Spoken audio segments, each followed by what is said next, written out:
Attorney says Matthew Perry's substance abuse problem started in an unscrupulous doctor's office and ended with a street dealer, with his personal assistant helping enable his addiction at every turn. The DEA describes the 5 people charged in connection with Matthew Perry's death as greedy and reckless. In the end, these defendants were more interested in profiting off Mr. Perry than caring for his well-being. Facing the most serious charges, 41-year-old Jasveen Sangha, dubbed the ketamine queen, who wore a green Nirvana hoodie and purple hair while pleading not guilty in court today. She's accused of supplying the fatal doses that killed Perry last fall, using a broker as a middleman to provide Perry 50 vials of the drug for a whopping $11,000. A licensed physician, Dr. Salvador Plasencia, with the help of another doctor who formerly owned a ketamine clinic, is accused of charging the Friends actor significantly more, $55,000 for half as many vials. He wrote in a text message in September 2023, quote, "I wonder how much this moron will pay."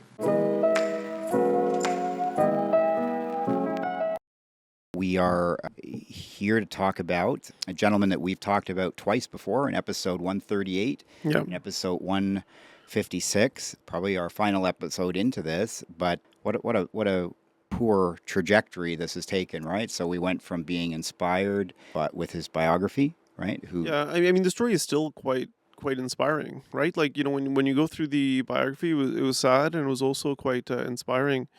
And one thing that stands out is, in our conversation last time, he really described himself, and I forget what term he used, but something like that implied that the addiction was behind him, like he'd overcome it.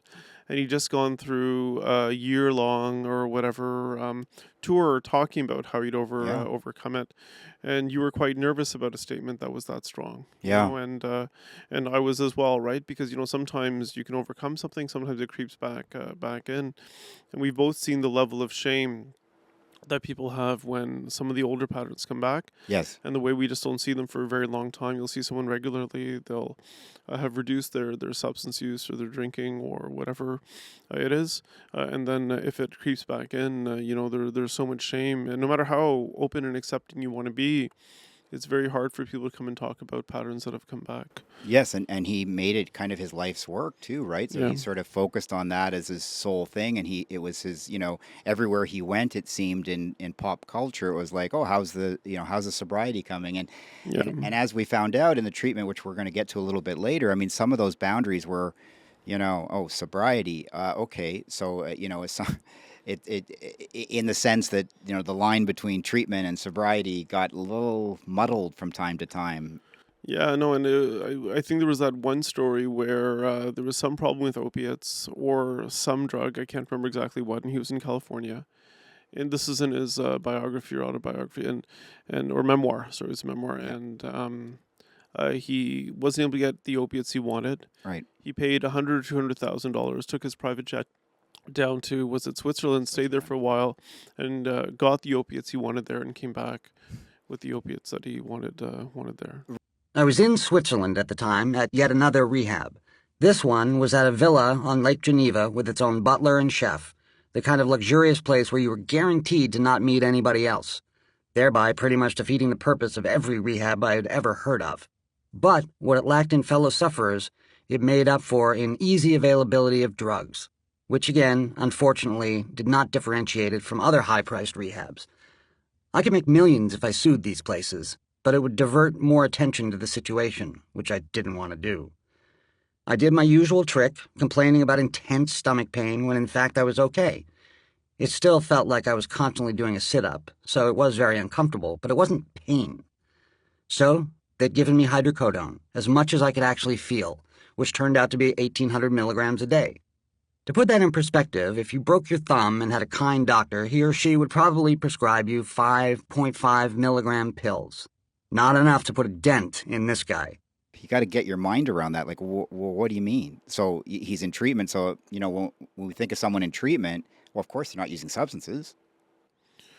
Yeah, I mean, it's so tricky because, what is treatment? Is treatment for your depression? Is treatment for your trauma? Is treatment for your emotional discomfort? I think it was for substance use, no?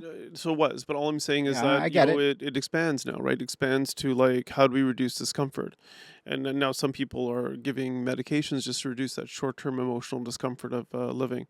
But I agree with you 100% that If that medication is the thing you're trying to get away from. Yeah, you should not be giving that medication in an abstinence treatment world. Right. It wasn't a harm. It was. I don't think anything was framed as a harm reduction, or he was tapering down. And I think that's. I I know there's a lot of Matthew Perry fans out there, and I know, but I'm going to call it like I see it here. It's like you got to wonder how much of that sobriety, like you and I think of abstinence as without substance. I mean, I don't know if there's another version of No, abstinence. but the thing is, now we're always been using these drugs that could be abused Yes. as medical treatment, right? And so we use opiates for pain. We use benzodiazepines for anxiety. Yes. We use ketamine for depression. Yes. They're starting to use MDMA for PTSD. Yes. They'll use magic mushrooms or psilocybin for alcohol treatment, right? And so Yes. you're using drugs with addiction potential that can cause 100%. as well. But maybe what we can do is we can, just like you said, the frame for the conversation today. Yeah. I made a mistake by going back to the past, just because the conversation that we had about the biography or the memoir was more about how inspired we were.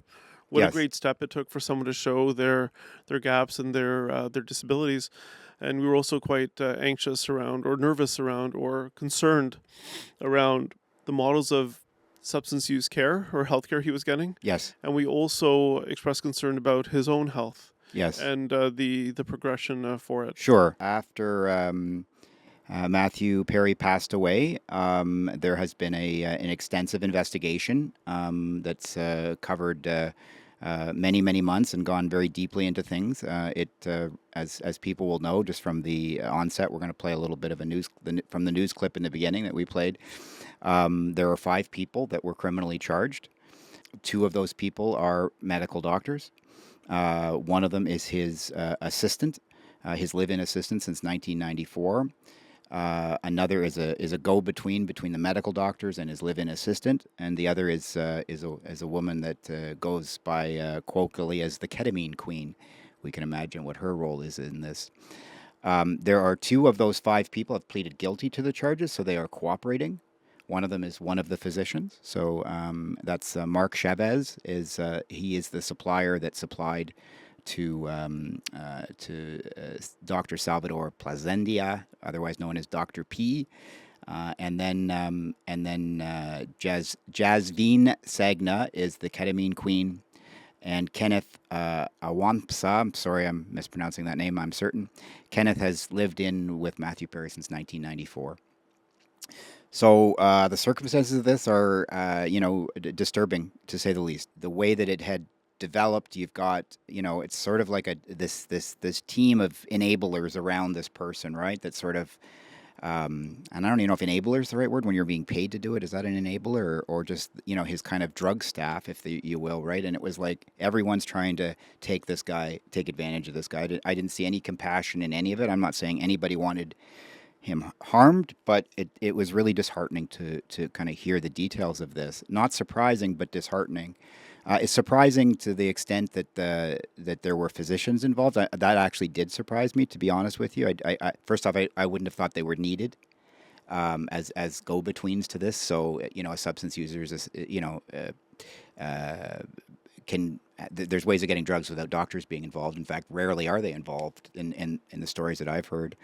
So, yes, it was. So this live-in assistant was doing IV drips for injections for Matthew up to 5 times a day. He had 3 of them in the day, but 3 of them within a few hours of his passing.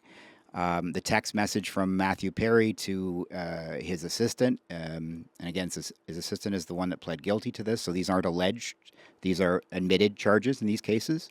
And he handed over his phone to give this information. Was give me a big one today. Give me a really big one. I'm ready for a big one. And he got the big one. And he was, and the assistant went to, I think it was to pick up some glasses for his boss. And I guess, Matthew Perry went in the hot tub and came back a couple hours later, the assistant, and Matthew was floating in the hot tub. So that's kind of the sum and substance of it, and all these people are facing between a lot of time in jail for their involvement in this. Yeah, no, thank you for summarizing the events quite sort of clearly around the timeline and who was involved. My exposure to it, I haven't gone through the full. I did read some headlines on it. I don't think I've seen the video that's shown, but I did listen to this online Dr. Grande Oh, describing it. So he had, like, I don't know if it was like a 5 minute or 10 minute thing. is that a medical doctor, Dr. Brandon? I think we've talked about it. I'll cut I've that listened to a couple of. No, you don't have to cut it. I think it's better that we're authentic, right? But with Dr. Grande, I've heard some of his videos talking about, this is what borderline personality disorder is, this is what other stuff is, and somehow when we were talking about Matthew Perry, it pops up number one on my YouTube page. So Like, it's like, is the phone listening to me or not? I don't know. And so I heard it. I heard it that way as well. And I'm not sure how to frame the conversation. Right? Do we frame it around what was Matthew Perry actually suffering from? What did he actually die from? Who is responsible for it?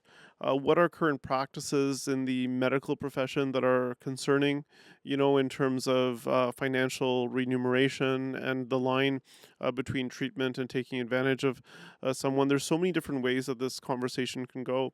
And I don't have clarity in my mind which one to specifically talk about, but I'm open to letting you guide and having a Sure. discussion. And if I take us off on a different tangent, I apologize. There's just so many layers to look at this, and so many ways to improve as a society, and so many ways to help people that are struggling the way Matthew Perry was to improve their day-to-day life Yeah.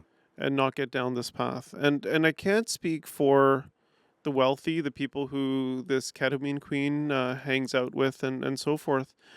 But I've said it in some of our previous visits that I'm not convinced. I do not think middle class and wealthy people get good addiction care and addiction treatment. Yeah. And I'm not really sure how to approach or address that. Yeah, I mean, well, you're right. There's so many different angles we can talk about. I mean, we can start with the last point first, which is where and I've never heard I've never heard a study of it or not, but I've heard many statistics, and who knows who's spinning which statistic in which way.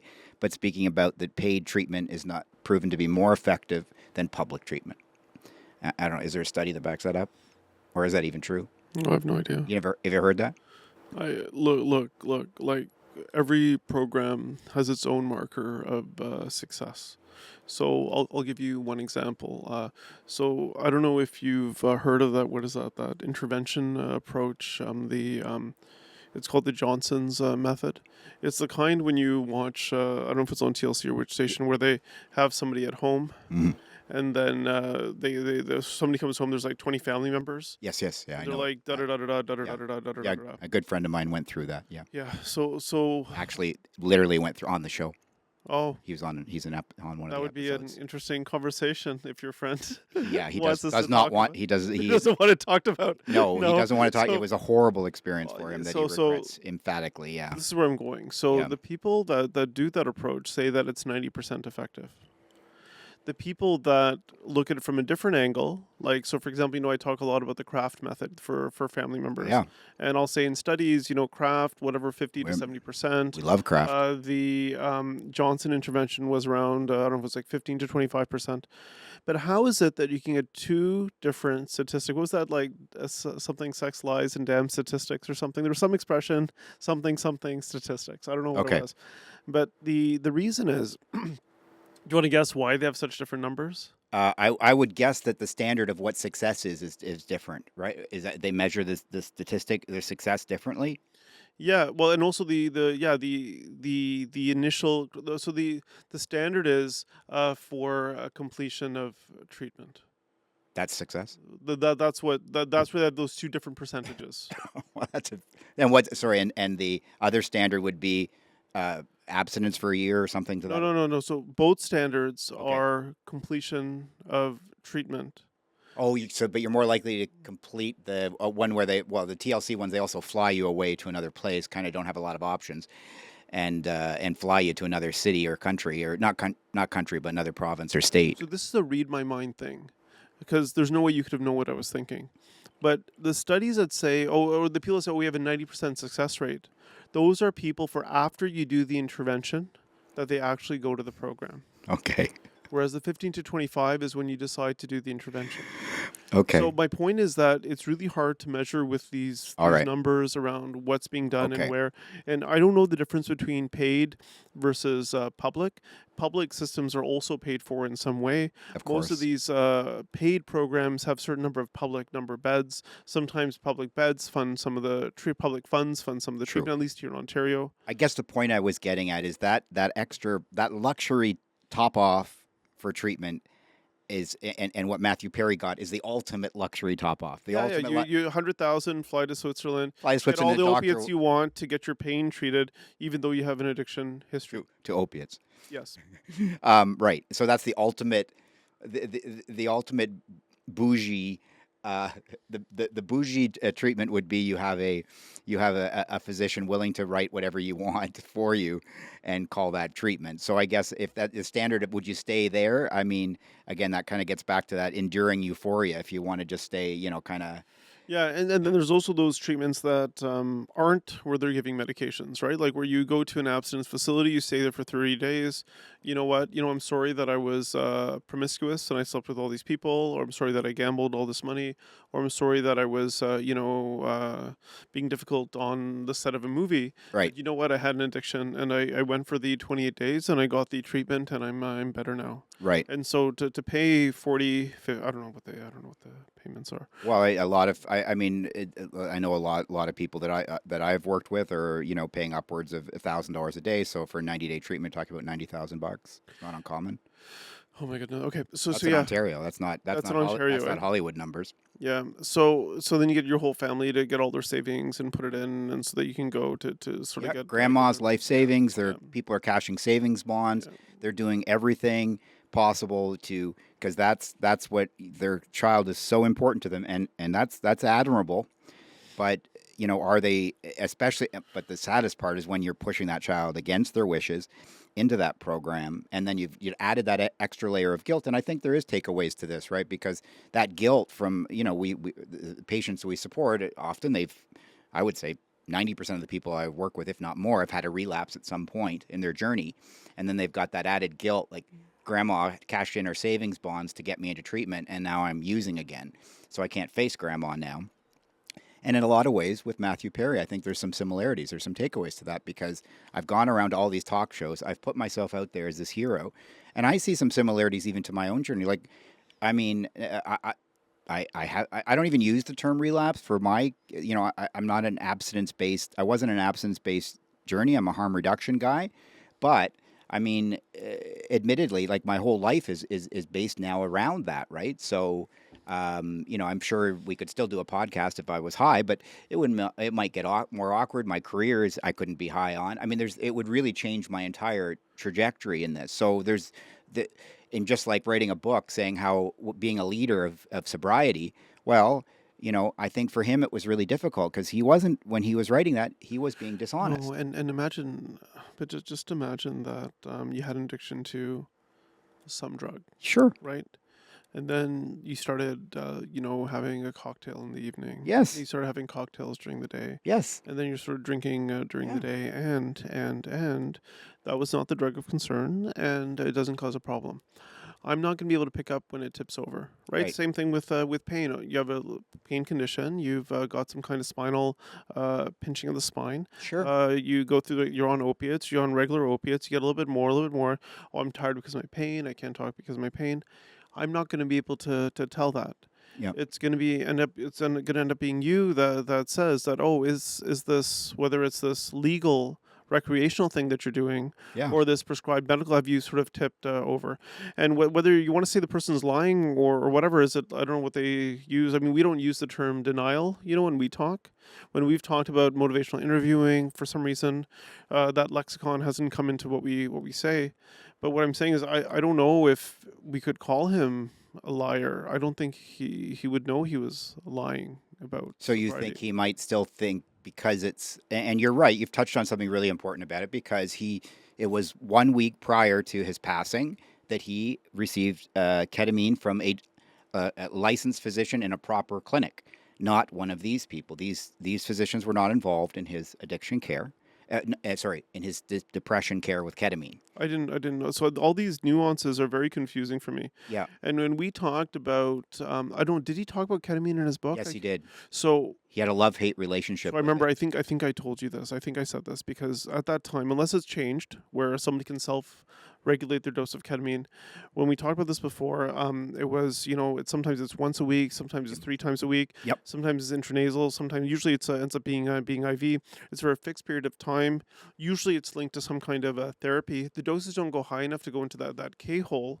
Right. I mean, you know more about ketamine than I ever Sadly, could. I do, yeah. But it's just about this experience that adds some flexibility in your thinking. Yes. And then when linked with the therapy, although some people argue it works without the therapy, you just have a little bit more of an open mind. Yes. And I was saying, and I think other people have said, when you have a drug that causes such immediate relief for a short period of time, why wouldn't you want that more often? Why wouldn't you want to have more often? And if you have unlimited funds and unlimited access, why wouldn't you take? We both know from reading his book how dark and deep his suffering was. Yes. And he did not know how to turn that off. So I'm not sure where I'm going with this, but I do think that we do get into a problem when we go for these short-term reliefs of suffering, and we get into a problem when we're prescribing medications with addiction potential to potentially vulnerable people to treat conditions that the traditional system has failed. The way that I've reconciled this, and I've said this a few times, and I just think this is very important, right? Because there are so many drugs with addiction potential that have transformed people's lives, like in ways that we can't even imagine, yes. Right? And I always come back to asking myself for the addiction piece, where does this fit within the 4 C's, right? So is the person having cravings to use? Is there a compulsion? Is there an inability to cut down, and is there continued use despite negative consequences? And I always have to re-ask myself that. Yeah. Right. I had to do it, for legalization of cannabis, recreational cannabis, when people would call it medications. There were studies in the 60s and 70s that said morphine IV a couple times a day cures your depression. So all I'm saying is that this is a big issue here, right? Yes. And I'm not convinced that he was lying about anything. I think there was inaccuracies, in what he was saying, if you look at it from a different angle, right? But I just don't think he would knowingly lie. I think the statements he made, he would sort of believe it. And we think about how we talk to each other. Yeah. Sometimes our statements are full of contradictions. Sure. I mean, I don't guess know. Maybe I'm harder on him than you are. But like, for example, there was a reunion that they did, a Friends reunion. I don't know if you saw that or not. I saw it because we talked about it. Yeah. Yeah, the slurred speech. The slurred speech in there. And they came out with the story, the reason his speech was slurred was because of dental work. I'm not suggesting he didn't have dental work. I stole the cookie jar that had the clock on it, and I gave it to Lisa Kudrow, because she, one point, looked at it and thought it was a real clock, and I gave it to her.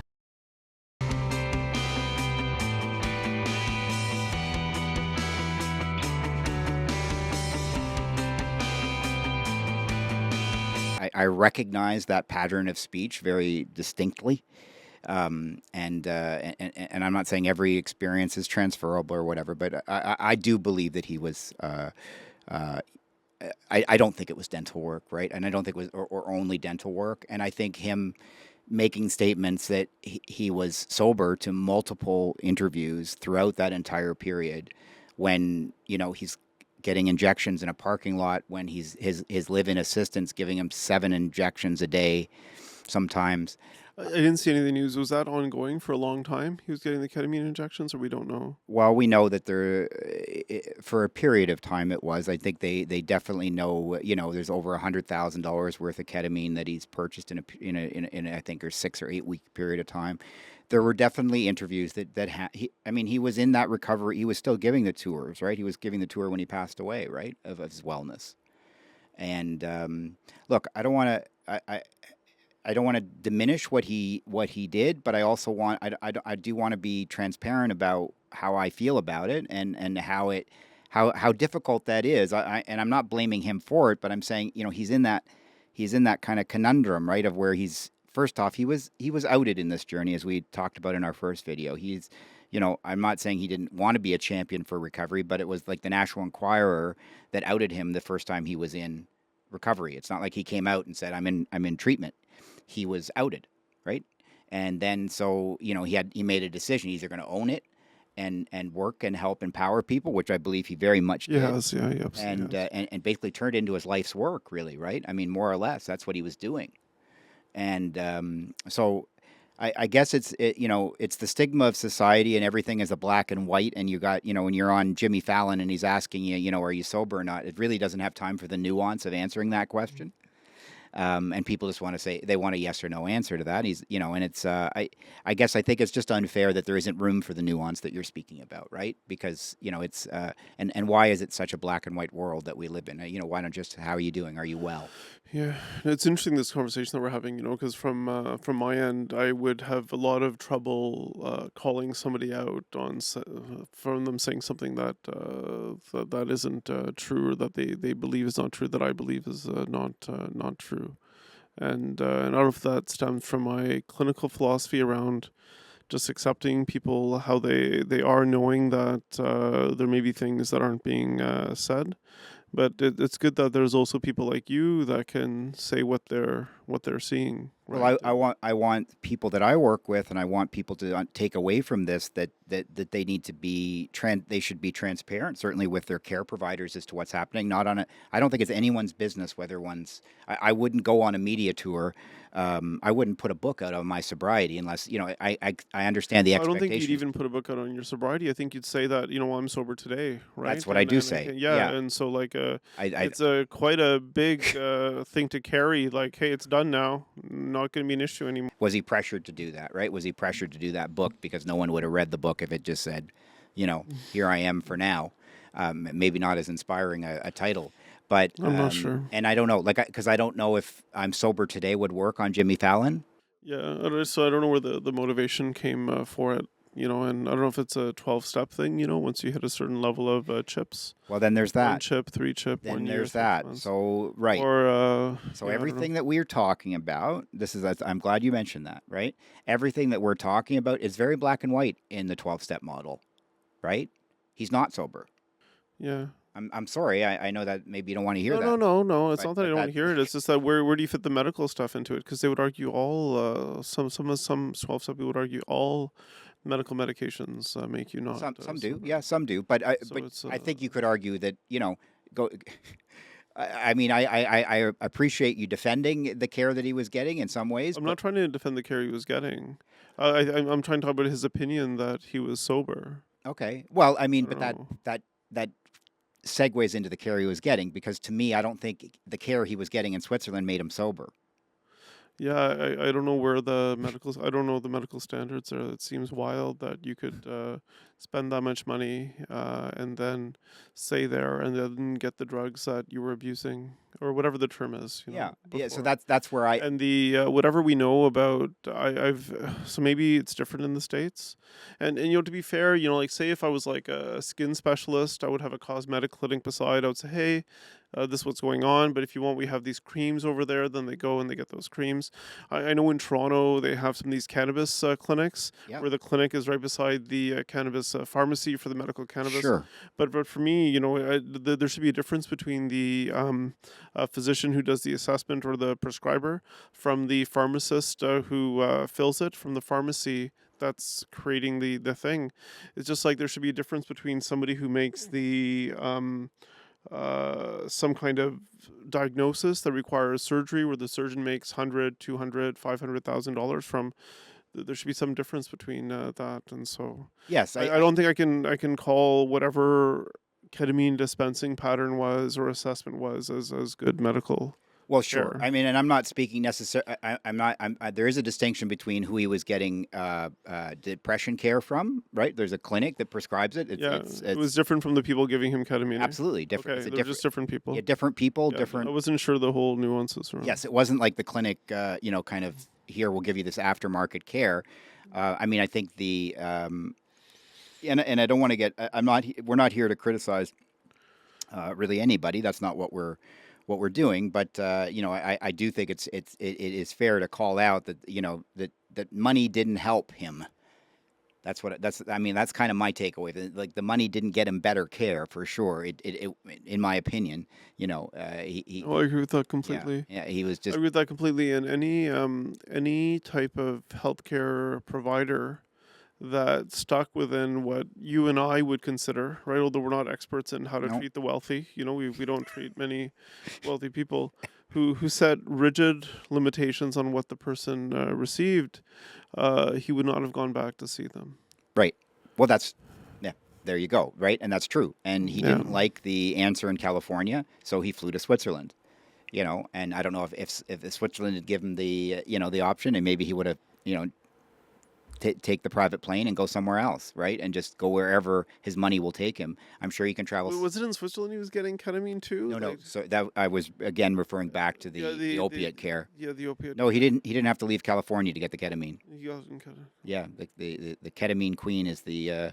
That's more like a socialite, right? It's more like like for dinner parties and stuff. Yeah, she did. She's very but they did find hundreds of thousands worth of drugs in her home, and she was. I wonder how they calculate the cost, right?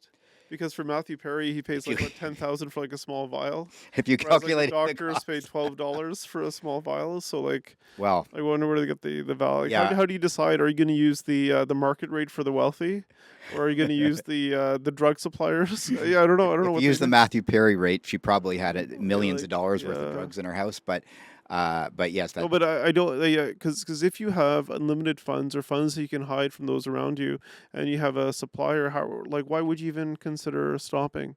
And I've not been able to convince people with unlimited funds where there's no obvious consequences to cut back and go down a different route.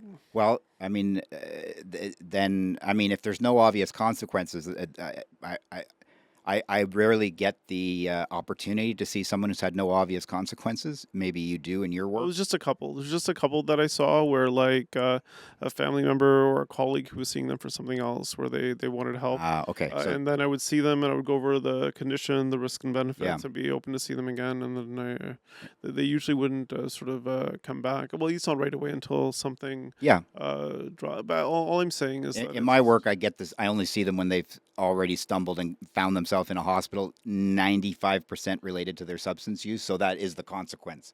So I see them. And I was referring to if the person doesn't see those consequences. Right. You're right. Absolutely. So I mean, a great point. Because my job is that too. They don't always connect that. Yes, I fell off this roof. Yes, I was high on cocaine. Yes, I'm a roofer. Or it's like I had a heart attack and it wasn't like I didn't. But they're not related to that. I fell off because the roof was wet. Or something, yeah. I mean, I don't know the exact thing. No, I'm just saying that that connection for me. That's a real story and that happens. By the way, that happens a lot. It's roofers falling off roofs. It's a cash business, and there's a lot of people in roofing. I'm not trying to disparage roofers, but I'm shocked at how many roofers that we've come across in our path. Because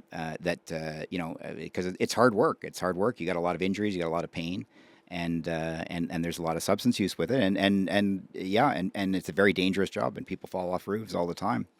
But again, it's we see people with consequences, but with Matthew Perry, I mean, his consequences, that guy's consequences, were ultimate. I mean, not only obviously he passed away from a substance-related situation. I think that's a given at this point. Yeah, that's what the autopsy says. But just the totality of the consequences that guy has faced is off the chart. The only thing I would say, with the death itself, I don't know if he would have died if he wasn't in the hot tub. Probably I think not. it's then you just wonder, is it more like also a water safety issue around Sure. substances, right? because that's the only thing I was sort of thinking, like I just Right. I mean, because it's I think after we talked last time, after he passed away, I think the part of my mind was that it was more of a hot tub death than a ketamine death. I mean, obviously the hot tub death wouldn't have occurred without the ketamine, but well, that's the thing, right? I mean, and this guy's already, but using his own words, living on borrowed time, right? He already only had a what is it, a 1% chance of living when he was on the ECMO machine.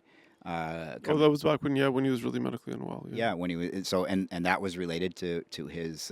Oh no, but he was still ambitious, right? I think he was still doing some TV shows or trying to get a big gig or like. Oh, for sure. And I'm not saying he wasn't ambitious, but what I'm saying is he was already like he's already faced so many consequences and so many kind of challenges, and I think yes, at some point you have to. I don't know that I don't know that you necessarily have to connect. Like in my own journey, it's not about connecting the consequences. I knew what the consequences were. That wasn't what stopped me, but it was a matter of when I was able to make the decision to finally stop, and I had to get to that point. And there's no, and everyone's point is different. But for me, it was just when everything else had, it actually happened to be when there were no more consequences. There was nobody else to be accountable to. There was no one to even tell the story to, right? There was nobody left in my life. I'm not trying to be sad about it because I have a very happy life now. But there was no one left to disappoint. There was no one left to tell the truth to, or to deal with anything. So when everybody was gone, then it was, okay. So now what, right? And now I have an opportunity to rebuild. So I almost literally had to lose absolutely everything and everybody, and then I could start putting those pieces together. Yeah, and this is where we see a lot of people where where they really believe you need to hit rock bottom, and there's some truth to it because for people like yourself, that's what it took. It really took that literal rock bottom. Nowhere, no home, no nothing. Like Nothing. I don't want to say brink of death because I wasn't in your skin, But it's like I mean, and I think in our work we argue that it doesn't have to get to that point. You can create a space where people can reach out earlier. Sure. But with people who have that unlimited wealth, they have that personal assistant. Supposedly he could have lived like that even with the ketamine expenses for like. He was making decades. $20 million a year from the TV show still.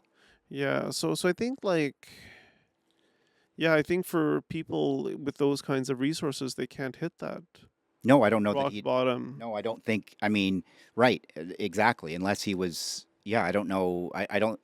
And do we want to just accept that it's his personal choice to go down that path? Like I think about like other people where you get people housing, you get them a couple thousand a month or 1,000 a month, and then you see them and all of their money is going to substances. Yeah. And you're seeing the devastating impact, but you could make the argument this is the choice that they've made, and I don't know where I'm going with this, Well, we and respect their autonomy to make that decision, right? And we're not going to go in and say, you can't have that, or you can't, you shouldn't have that. But we always should offer options for people, right? And I think that's what we talk about a lot in our work, and that's what, from a policy perspective, and even in our country right now, that's a big debate, right? Is what are the options for people to get care if they want to stop, right? Is there help for them? Is there help for them when they want to stop, right? Yeah, I don't know if there is. Right, but that's the thing. So that's part of the discussion. So I'm saying, like Alberta, for example, that's one of their big things is they want to have help for people when they want it, right? And that help is meant to be inclusive, talking about housing, employment, a very holistic thing where you're talking about sometimes being in treatment for 6 months or a year, and it's paid for by the government and taken care of. I know there's not great statistics one way or the other for that program yet, but at least somebody's trying something different, which I thought was impressive. Yeah. We were out at the conference out there talking about that. But back onto this situation. I do think it's about yes, it's his option if he wants that enduring euphoria and wants to if we want to get to.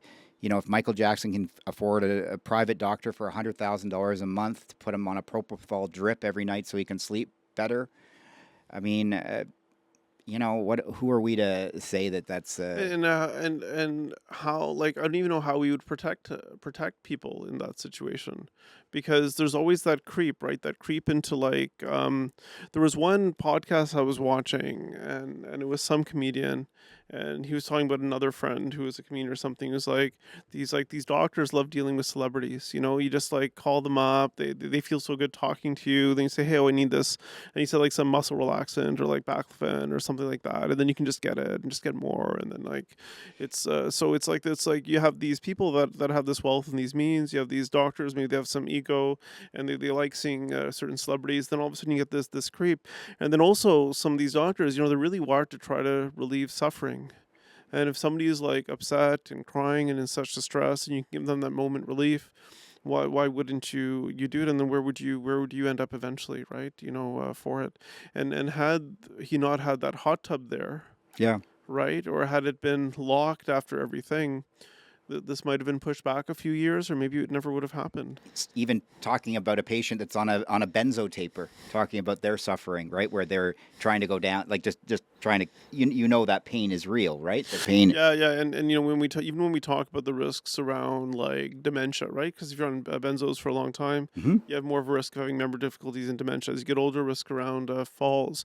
We argue sleep is worse. You take it for sleep and it makes the sleep worse. The anxiety is worse. You take it for anxiety, makes the anxiety worse, and so all those things are worse.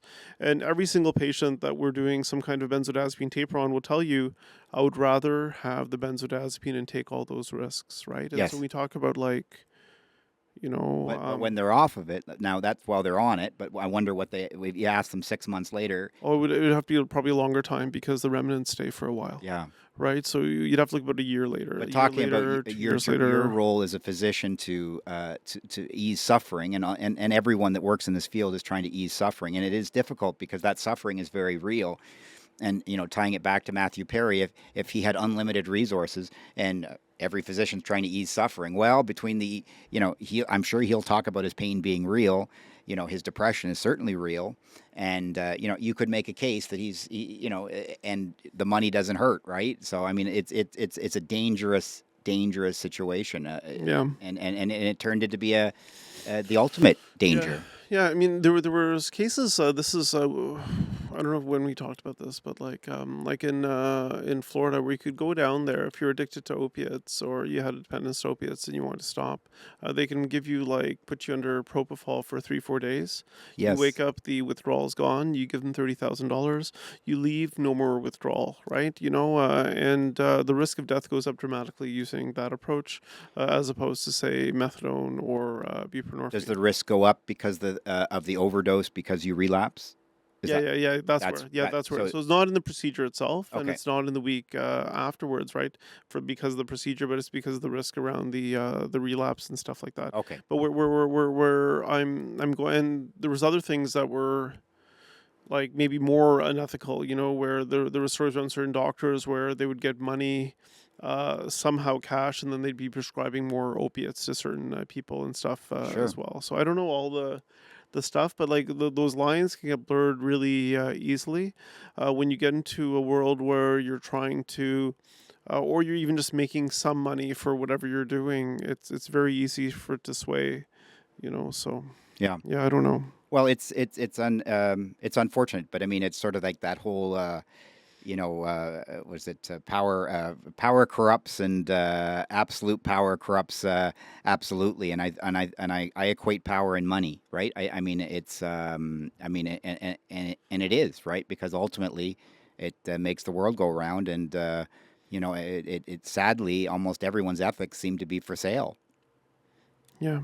At a certain price. And I mean, I'm not, I don't know, that's a pretty dark statement on that, but what are the positive takeaways that we can talk about on that? Well, the legal thing about it is that, I think people who use ketamine as medicine are just going to be a little bit extra careful. Okay. They're going to think a bit about like, hey, am I following the guidelines? Am I following the proper approach Sure. for this? I think the public's very much aware that as much as it's touted as a revolutionary medical treatment. Hi. Hello. This is our mascot who's coming and now going. Yeah. And there you go. Yeah, so I think it can be touted as a medical treatment, and it can still destroy people's lives, right, with having that unlimited access for it. We know people with a lot of funds may not be getting the best medical care. We don't have a solution. Right. Do you have any in your backpack available for sale for us? No, you can't do that. You can't be selling the product you're prescribing, or maybe you can, I just don't know it, but I would never be a part of where you're. What are your thoughts on injecting people in parking lots with it? I think there's no middle ground about that. I don't think that's medicine anymore, right? Okay, that's fair. But I don't know. I don't know where things are going to evolve. I don't know what medical care will be down the road. So in Canada, they have these guidelines. They have these CanMed guidelines, a CAN, MAT, and they'll have it for different disorders, right? So people get diagnosed with bipolar depression, major depressive disorder, generalized anxiety disorder, and they'll have first-line treatments. One you should try first, one you should try second, one you should try third, and where initially they've been using ketamine for treatment-resistant depression. Right. I don't know how it's evolved over the last 3-4 years. I've not read much about it. The patients that I work with, for the most part, you wouldn't be able to afford it. We don't have access to it. In order to get someone ketamine treatment, we have to refer them to one of the major centers in Toronto or Ontario that have access to these, I don't know if they call them neurostimulation or what they call them.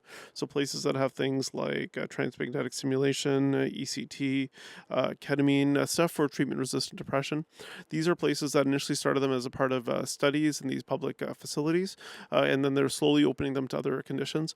The other option is that there are these private clinics that will offer ketamine treatment for depression, and then they will charge whatever 10, 20,000 for it. Usually they link it with psychotherapy. That's not always the case, and I think most of them are.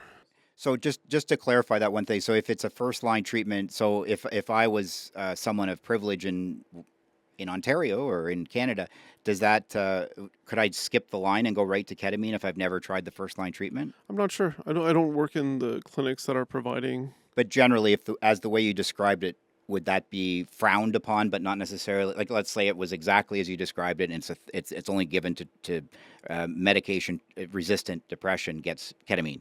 That's more of a guideline. I think so. Like I don't know. I can't comment on the way everybody's practicing, but no. But I remember from a regulatory perspective, is it just sort of? I don't even know about the regulatory perspective, like because things constantly evolve, right? Like we'll have, like for example, we would have for schizophrenia, clozapine is a third line treatment. Usually use it when you fail 2 trials, but there's studies where people are no, you should use it first line because it tends to work better that way. Okay. And so there's constantly people innovating, trying to adjust the algorithms, how the approaches, all that kind of stuff. The thing that I can say for sure, though, is that, when you're prescribing a drug that has potential to be abused, you want to make sure you don't hit the point of the 4 Cs. For ketamine, it's usually like once a week, twice a week, right? For a fixed period of time, maybe 3 weeks, 8 weeks, whatever, depending on the study. I don't fully know. It's not daily relief of mood symptoms. Yes. When you need it, how you need it. It's not taking to the point of getting into K-hole or whatever that is. Yeah. So you can have a moment where your suffering is relieved. It's more about what's going to be sustainable long term. And what really scares me, and we talked about this one in the episode about ketamine generally, is that and I'm only talking about my own experience. I can't talk about anybody else's, but the development, like where you're starting with, a $15 vial of ketamine was enough for, I don't know, a day in the beginning, right? A day, let's say $15 for the day. Yeah. I've continued to do ketamine, and as I have a lot of experience with ketamine. You could look at doing, you could escalate from that 1 vial in a day. You could escalate to doing 30 vials in a day within a couple weeks if you did it every day. So that's how much tolerance goes up. So I'm encouraged to hear that the proper ketamine therapy for depression doesn't get you into any of those. No, and it's time limited. It's once a week, maybe for a good reason, or 3 times a week. Yeah. And for me, I see these these new psychedelic treatments, like whether it's psilocybin or ketamine or whatever it is, I see it as an opportunity, when linked with therapy or linked with whatever is there, to change someone's ideas about something, to change someone's views about something. I don't see it as an essential way to get into a different state. I think we have to learn healthy ways to get into a different state. Yes. When we feel empty, when we feel alone, when we feel abandoned, when we feel unloved, we need sustainable ways to change our state so that we feel connected. Yes. With all these psychedelics, if done well, sometimes your beliefs can shift. You can Yes. get a new idea. So you might have this belief that I'm not worthy of love. I'm not worthy of care. I don't deserve a hug. I'm a piece of shit and I deserve all these bad things that happen to me. Yes. And through therapy or life experiences that are positive, you can start to believe separately. And for some of these psychedelics, for some patients, when done properly, can fast track that process. Right. So you can, whether it's through life experiences where you meet someone that cares for you for 10, 20 years, whether it's through therapy where you look through the evidence in a CBT perspective, whether it's like that mindfulness stuff where you can zoom out and see the big picture, or whether it's through some of the psychedelic treatments where all of a sudden you have this belief through psilocybin or ketamine plus therapy, you add a little bit of flexibility in your thinking. This new idea comes where all of a sudden you know that you're worthy of love. Just the same way you'd care for someone who's vulnerable, you deserve that care yourself. Yeah. And I think that's where the magic of these psychedelics are. And when we move into anything that's a fast relief, Yes. that's where we're looking at those long-term consequences. But when we move into things that are almost That's subtle. that's subtle, Nuanced. slower, it takes longer to have that full thing. Yeah. And the magic with these psychedelics, I think, is around the belief system. And I think the efficacy of ketamine at those higher doses, I suspect, is because of the psychedelic properties. I don't like stuff where you get to a certain dose or level, you feel better and it's good, and then you need more of it. Then you need more of it. Then you Sure. need more of it, right? Yeah, So, absolutely. And the thing with there's a bit of it has an automatic break to it a little bit because for the well, you know this stuff better than I so do. man. what I did I did it intranasally at this point, right? So it was a powder that I did. Yeah. So and there's a limit to how much powder one can do because you become you've got only so much of a mucous membrane to take in, and and then you basically, for lack of a better word, I mean, you get kind of completely clogged up of this, and that's perhaps why you need to do so much to feel the same effect. But what would scare me to death is being and ketamine. I'll describe ketamine as sort of a warm blanket in a cold room, right? And it's in that way. I mean, everybody wants the warm blanket, right? And you want more and more of the warm. No, I mean, this is so hard for me to hear because when I was reading Matthew Perry's autobiography or listening to it, that cold room was so cold for him. Yes, I think it and was. if I was a healthcare provider, wouldn't I want to have a warm blanket? If I was like his partner, his loved one, his mother, his son, his whatever, I would want that suffering relieved for those 30 seconds. And then somehow I'd have to build up the courage knowing that I have this momentary relief, knowing that I could relieve his suffering for a few moments, but that was the opposite of what he needed because I wanted long-term relief from it, but that was my goal. Yeah. Because his goal would just be, give me the relief now. It's too much. My goal is, no, I want you to have the relief long term. Yeah. Can you imagine the kind of stuff that, like, you could just have a conversation. Yes, I'll give it to you. No, I won't. Do I need this? Okay, fine, I'll give it. But behind the scenes, there's all these possibilities that are going there. When a patient talks to me, and it's a good metaphor, that cold room and that warm blanket, unfortunately, one of the thoughts that go through my head is, who am I to withhold this from this patient? And that's why I know for myself, I need to work in teams. I need to talk to people. Hey, what do you think about this? What do you think about that? Yeah. Because when you care about your patient so much and you want to relieve their suffering, you need someone to remind you that, like, well, what are we really treating here? What's the sort of goal, et cetera, and I think like it happens in smaller forms with regular psychiatric medications. So for example, when you see someone chronically over the course of 1 year, 2 years, 3 years, oh, your sleep's a little bit off, let's make this adjustment. Oh, this is off, let's do this adjustment. And then next, you have somebody on 6 medications and they're a little bit better in some areas, but not fully better. And there was a colleague that I worked with that I loved working with because he'd always be like, what are we treating here? What's the diagnosis? diagnosis? What's the treatment? And then we'd go over the stuff. And then he would remind me that, well, look, the person does have depression, treatment-resistant depression, what would be the gold standard for that?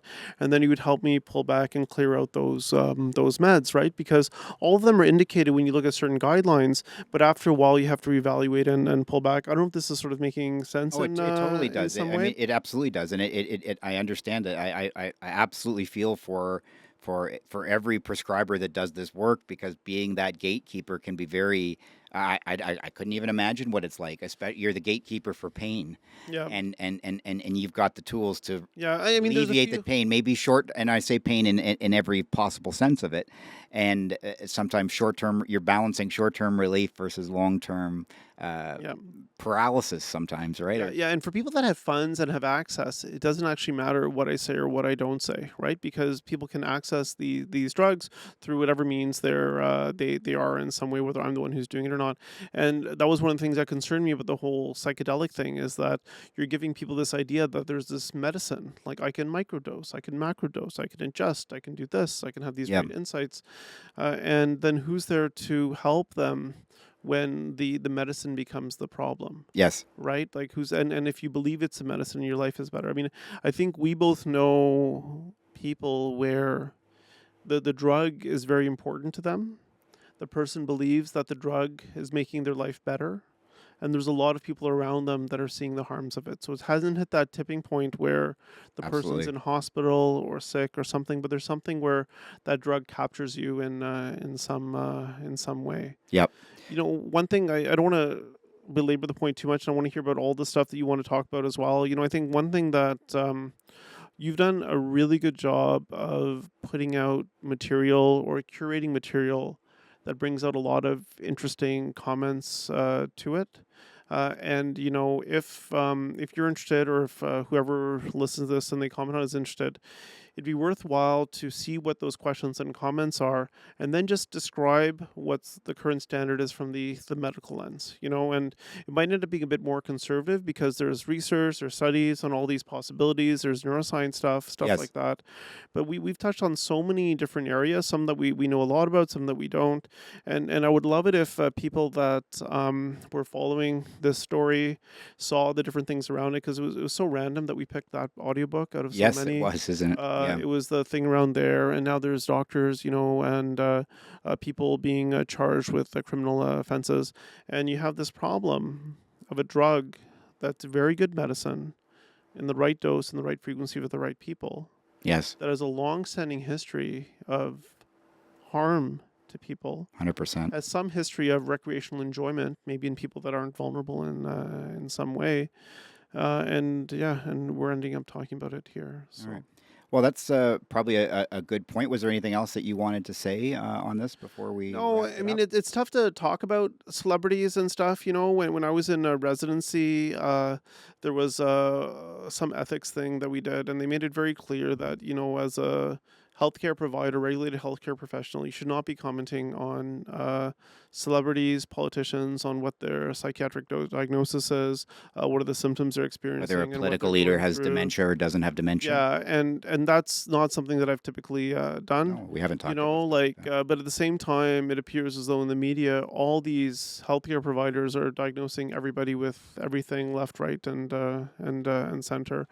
And I think while it would be hard for me to feel comfortable diagnosing and describing what Matthew Perry had and what he's going through, I mean, other than stuff that he's described around addiction or depression, I think there is value in eventually describing and understanding what current standards of care are, what the gaps are, what could be helpful for you, and if people can get some idea of what good care could look like, then they can maybe start asking some of the questions to make sure that's the kind that they're receiving, and that's the kind that they're paying these $90,000 for 3 months for. Yeah. So it's not just like, oh, do you go to treatment? You go to treatment. You go to treatment. It's like, well, what kind of treatment do you need? Is that going to serve you really well? What can we do afterwards to maintain it? What are some of the psychiatric or the other psychological things that you're suffering with. Would this treatment center address that in whichever way? I'm not sure where I'm going with this, but I think the thing that's very clear in this story is that people need to do better. Individuals with addiction maybe need to do better. Friends and family need to do better. Society needs to do better. The regulatory bodies need to do better. The social commentators maybe need to do better. I don't know. I haven't read the media. I just saw a few headlines. I get very pulled in Yes. to media, and then I always find it upsetting when something that they say is just horrible what they're describing, or if something that they, even if it's true, like Yeah. it upsets me, Yeah. or if what they're saying may be misrepresenting something. So Well, I think one of the reasons, I mean, one of my motivations of doing this is to bring this awareness out of the, and I learned this from you, and day one of starting to work with you 8 years ago was, kind of getting this out of the silos, right? That addiction, this addiction not to knowledge have it happen in silence, was, in the yeah, silos. yeah, was in silence in these silos, and it was only to be accessed by a rare few, right? Yeah. And it's, I guess some of the stuff we've done has ended up being calling out the substandard care, but I would much rather, I mean, because that's, I guess, admittedly, probably gets more eyeballs than pointing out what good care is. But by however means we get it, it's a matter of bringing awareness as to where it's at. We're not here to pass judgment on what's good or what's bad, but we can say what it is and what we feel, right? So that's what hopefully we're trying to do. Yeah. I hope this was interesting, for you. I appreciate Absolutely, the conversation, yes, and yeah. very nice setup, very professional and very nice. And I hope it leads to more dialogue and awareness around some of the stuff that have been very important for you, Yeah. and stuff that you've really wanted to spread broadly. Yeah, for sure. Thank you so much for coming. Okay. Thanks. I have no idea if that was 16 minutes or 40.